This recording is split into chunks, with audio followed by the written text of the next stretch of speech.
আরে খালি তাগাদা দিতেছি কয় ধান পাকছে ধান পাকছে। ভিডিও করে নিয়ে যান এই অবস্থা ধানের। এই অবস্থা ধানের। আল্লাহর মতো সবারই এই তারিখে ধান না ধান সবারই ভালো সুন্দর হয়েছে। হয়েছে। আমি একটু টেনশনে ছিলাম পয়লা পয়লা ধান যদি একটাও না হয় তখন আবার কি করেন আল্লাহ দিবই, আল্লাহ যদি নৈরাশ করে তাহলে তো আর উপায় নাই। আমার সবচেয়ে বলো ওটা ভালো হয়েছে কোনটা? ওই যে রোহিতেরটা। আল্লাহ যা দিছে ভাই এতেই শুক্রিয়া। কেমন ধান হয় এই 1 শতাংশে? 1 শতাংশে কেমন হবো? এই যে এটাও বড় ধান, কি ধান এটা? এই আন্দাজে ধান এটা।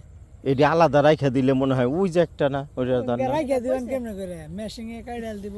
হাত দিয়ে তুলে ফেলবো ওটি। এটাই ধান, আমন আমন ধান। ধান ইংগেলে খাইছে ঝরা। ভাই হ্যাঁ। সমস্যা দেব হয় পানির বর্ষা মধ্যে। মাস হয় না এটা।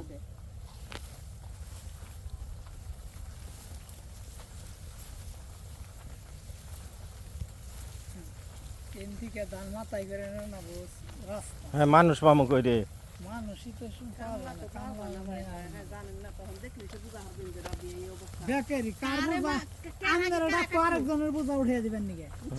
আপনি জানি ভাই না গো ভাই একটু উঠিয়ে দেবেন। সারাদিন যদি আপনার মানুষের ডাই উঠিয়ে দেন আপনার ডাকুন মাথায় নিবেন। আপনি রে ফোন দিন বুঝছেন কি দেখেন নি যে গাড়ির অবস্থা কি ওরকম মনে করেন কারা হলে কারা নিয়ে আমার ডাকে কাটো আমার ডাকে কাটো। তাই হ্যাঁ রাত গাড়ি বুঝে- আলাদা রাখতে রাত 1:30 শুন ধান কাটছিলেন ইউজে খেতে না গো রাব্বু?